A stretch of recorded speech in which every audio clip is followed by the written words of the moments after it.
Anisoma, Otep, Jumbo. Alors, j'ai envie de parler aujourd'hui des étapes de la désaliénation, étant donné que ceux qui regardent ce channel sont en fait dans le cheminement pour le retour à la source. Ils savent déjà que il y a eu quelque chose et ce quelque chose-là, c'est l'aliénation. Et dans le processus pour se réapproprier maintenant, se désaliéner, on, on, on veut retourner à sa source, on veut reconnecter. Alors, et pourquoi aussi j'ai voulu parler de ça, c'est parce que je constate que nous avons différents niveaux en fait de réveil, différents niveaux de désaliénation. Et très souvent, le fait de ne pas prendre conscience de ça, ça engendre aussi des confusions entre nous lorsqu'on parle et tout. Alors, j'espère que ce contenu te sera très utile et surtout, tu pourras voir à quel niveau aussi de désaliénation que tu es. Je profite aussi pour dire que compte tenu en fait des dégâts observés, des conséquences en fait observées, la question même de la désaliénation, on ne peut pas juste dire que une personne est complètement désaliénée tandis qu'une autre est aliénée. C'est pas possible. Nous sommes tous en fait en train de nous désaliéner. Nous sommes tous sur le cheminement en train de nous désaliéner, étant donné les conséquences au fil des milliers d'années en fait qu'il y a eu. Ok. Maintenant, en termes généraux, voici le processus par lequel plusieurs personnes vont passer en fait. Et ce processus-là, je l'ai divisé en étapes. La première, c'est de prendre conscience de l'aliénation psychologique. Dans l'aliénation psychologique, on a un manque d'amour pour nous-mêmes et on ne le sait pas parce que on l'observe juste à travers les expériences qu'on vit, ce qu'on dit, la pensée de victime. On pense qu'on est toujours victime des choses. On pense qu'on n'est pas capable en fait de grandes choses.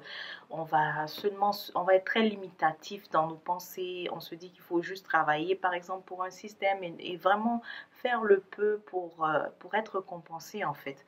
Mais on ne voit pas le lien avec le manque d'amour pour soi. Je dois dire que les personnes chez qui c'est très observable, c'est les enfants, parce que les enfants, on peut les évaluer en leur posant des questions, on peut les évaluer et ça nous aide à voir est-ce qu'ils ont de l'amour pour eux-mêmes et est-ce que cela est lié aussi à l'aliénation. Très souvent, c'est vraiment l'aliénation. Ok. Donc ça, c'est l'étape psychologique. Ensuite, la deuxième étape, c'est l'étape au niveau de se rendre compte au niveau culturel, c'est que on se dit, on réalise enfin que mais la perception que j'ai de mon peuple n'est pas correcte. La perception que j'ai de mon peuple est erronée. L'histoire a été falsifiée et donc de ce que j'ai acheté comme falsification de mon histoire, ça m'a donné une mauvaise perception de mon peuple. Par exemple, ce que j'ai acheté comme connaissance, le fait que nous n'avons rien contribué, nous sommes juste venus pour accompagner les autres. Ce qui est totalement l'inverse. Ce qui est totalement faux en fait.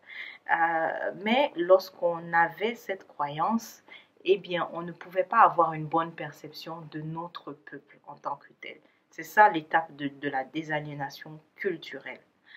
Et à l'étape 3, on passe à la prise de conscience politique. Donc là, la désaliénation politique consiste à se rendre compte quels sont les instruments qui ont contribué à mon aliénation. Et c'est parmi ces instruments-là, il y a la religion, surtout la religion patriarcale importée, donc la religion qui est colonisante en fait. Le fait de réaliser cela, on est dans la dimension vraiment politique. Pourquoi? Parce que nous savons que ces trois religions de colonisatrices, leur agenda en fait est de sublimer un peuple. Donc sublimer un peuple et pas le nôtre. Et une fois qu'on nous l'a transmis, on ne se retrouve plus là-dedans. On se retrouve juste en position vraiment au bas de l'échelle là-dedans et on essaye à chaque fois vraiment de rattraper. On essaye de suivre. Voilà pourquoi on veut devenir donc soit de parfaits arabes, ou alors on veut devenir de parfaits juifs, parce qu'on voit qu'on n'a pas notre place dedans, mais on veut quand même prouver. D'accord? Donc ça, c'est l'étape de la désaliénation politique. Je dois dire aussi que dans la colonisation, le fait de réaliser en fait que la colonisation, lorsqu'elle prend en charge notre système éducatif, c'est un instrument d'aliénation. Parce que lorsque ce sont les colons qui en fait donnent le système éducatif, et en fait ce système éducatif qui est toujours en place jusqu'à aujourd'hui, eh bien, on s'assure que les générations ne vont jamais connecter avec leur culture et ne vont jamais connecter avec leur dimension psychologique aussi, donc l'amour de soi. Ok. Pour la quatrième étape, c'est-à-dire prendre conscience des réflexes de programmation de la pensée, ça c'est une étape cruciale parce qu'elle permet de vivre vraiment le retour à la source. Une fois qu'on s'en rend compte que, tiens, mais c'est parce que j'étais aliénée que je pensais d'une certaine façon, et cette façon-là est erronée, là, on est prêt maintenant à vivre cette reconnexion-là avec nous-mêmes, en fait, et avec notre culture. Okay? Et c'est aussi un geste politique en soi. La cinquième, donc j'ai dit quatrième, prendre conscience des réflexes. La cinquième, c'est se réapproprier l'espace et le temps. Ça, c'est très crucial. On commence à comprendre à l'étape 5. Et là, je dis que c'est crucial parce que je vois que certaines personnes sont arrivées jusqu'à l'étape 3, 4, mais ne sont pas encore, sont en fait réfractaires à cette étape-là. Se réapproprier l'espace et le temps. En fait, si nous avons compris que notre espace, notre territoire, n'est-ce pas? Déjà, si on est conscient des problèmes qu'il y a eu et que ces problèmes-là, en fait, leurs conséquences sont toujours en train d'agir sur nous, nous devons aussi pouvoir nous réapproprier l'espace et le temps. Et quand je dis l'espace et le temps, il ne s'agit pas nécessairement de dire que tiens, je m'en vais vivre à Kama. Non, mais c'est de déjà poser des gestes, poser des actions dans sa façon de parler, dans sa façon d'agir. Si nous savons que, je prends mon exemple, je sais que j'appartiens au peuple mandé et que c'est l'agression, donc je suis consciente qu'il y a eu différentes agressions. Je sais qu'il y a eu une agression qui a démantelé, si vous voulez, le royaume donc du Manding, et c'est suite à la réorganisation que finalement, et aussi suite au fait qu'il y a eu le morcellement également de mon territoire, avec la conférence donc de Berlin qui en fait on dit conférence mais était véritablement tout un long programme, hein, vraiment bien planifié qui a pris beaucoup de temps en fait. Suite à ces programmes-là qui a eu morcellement du territoire, je dois être en mesure aujourd'hui d'être à l'aise, donc de m'identifier comme je suis mandé. Beaucoup plus, c'est vraiment commencer à agir au niveau de la solution versus de continuer à dire je suis malienne, je suis gambienne, je suis sierra-léonaise. Je viens de citer déjà trois enclos alors coloniaux qui ont chacune à l'intérieur les peuples mandés, les peuples mandingues. Donc voilà, si j'ai pris conscience de tout ça, des problèmes qu'il y a eu et les conséquences de ces problèmes-là, je dois pouvoir aujourd'hui me situer encore une fois par rapport à la solution et de dire, donc me réapproprier le territoire en disant, en me présentant, donc je suis mandé. Quand je dis je suis mandé, c'est vraiment facile pour les gens de bien comprendre. Mais si je dis simplement je suis guinéenne, je suis malienne, eh bien, c'est vraiment reconnaître ce morcellement-là au fait qu'il y a eu. Ok? Très important. Et aussi, par rapport à la question du temps, on sait que notre histoire, au niveau de la chronologie, il y a beaucoup de falsifications. On nous a présenté une version où il y a une grande séparation entre Taméry et le reste donc du continent Kama. On nous parle beaucoup donc de Taméry, donc de Kemet comme étant un pays à part, qui appartient à l'orientalisme. Et là, tout d'un coup, on saute tout de suite dans des royaumes, alors qu'on sait très bien, en remontant le fil du temps, on sait qu'il y a eu restructuration, on sait qu'il y a eu Kemet, il y a eu le pays, ensuite des attaques, des agressions diverses et restructuration. C'est cette restructuration qui a donné des royaumes, des empires par la suite, n'est-ce pas? Donc, il faut aussi se réapproprier cette notion-là même du temps, ne pas accepter cette version où on nous propose vraiment des trous dans la chronologie de notre histoire. Donc, ne pas accepter ces trous dans la chronologie, c'est aussi se réapproprier donc l'espace temporel. Et si on se réapproprie l'espace temporel, ça va ensemble. Le territoire et le temps, ça va ensemble, c'est pas séparé. On doit aussi pouvoir se rappeler que nous avons habité au début différents espaces sur la planète. Alors, la notion de dire que je serai véritablement chez moi quand je suis sur le continent, elle est à revoir aussi. Ok? Elle est à revoir parce que nous savons que les Malinqués, par exemple, ont navigué et font partie des premiers habitants du Mexique, par exemple. Enfin, Mexique, on sait que c'était pas, ça s'appelait pas encore Mexique, c'était tout simplement une partie de l'Amérique.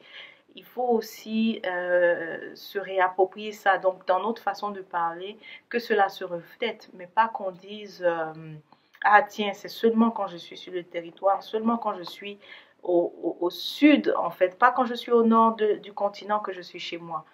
Il faut se réapproprier tout ça. Donc, c'est ça la réappropriation de l'espace et du temps. L'étape 5, très importante. L'étape 6, on comprend les enjeux véritables et les solutions véritables.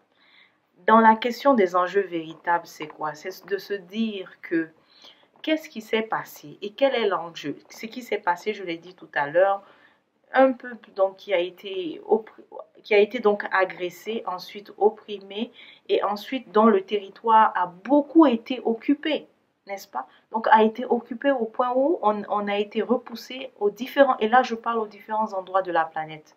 L'endroit où maintenant on nous trouve majoritaire, c'est un peu donc après le Maghreb, donc le centre, le sud du continent Katiopa. Mais on doit se rappeler les enjeux en fait, que le territoire a été donc il y a eu agression et le territoire a été pris. Et donc, ça doit être clair pour nous, les enjeux véritables. Si nous voulons euh, euh, comprendre, en fait, si nous voulons penser des solutions véritables, on doit aussi comprendre les enjeux véritables. Parfois, j'ai constaté qu'on confond un peu au niveau de la chaîne des conséquences, on les confond avec les causes. Euh, Quel exemple je peux donner par rapport à ça? C'est la question, par exemple, de la monnaie. Mais la monnaie n'est qu'une conséquence du néocolonialisme que nous vivons.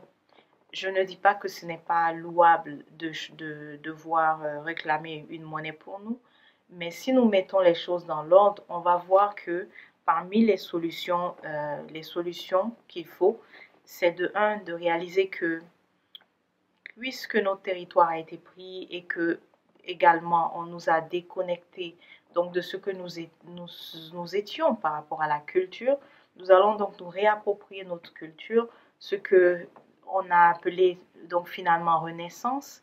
Cette renaissance-là consiste à avoir un État fédéral. Et c'est l'État fédéral finalement qui va régler la question d'avoir une monnaie, une armée, des frontières, la défense, ainsi de suite. Donc, je répète, à l'étape 6, c'est de comprendre les enjeux véritables pour véritablement penser aux solutions véritables. Une fois que on fait ça, une fois que nous faisons ce processus, ça devient plus facile de se comprendre entre nous par rapport à des projets à faire ensemble. Mais la question de la renaissance doit être claire pour nous tous. Si quelqu'un est encore à la phase de juste penser le panafricanisme comme ça, c'est très vide parce que nous avons vu que pour opérer la renaissance, l'essence même c'est la culture. Et pour pouvoir justement avoir un État fédéral, mettre des nations ensemble, c'est se rappeler que ce que nous avons en commun, c'est la culture, n'est-ce pas? Donc voilà, je récapitule les étapes de la désaliénation. La première étape, amour de soi, donc prendre conscience de l'aliénation psychologique.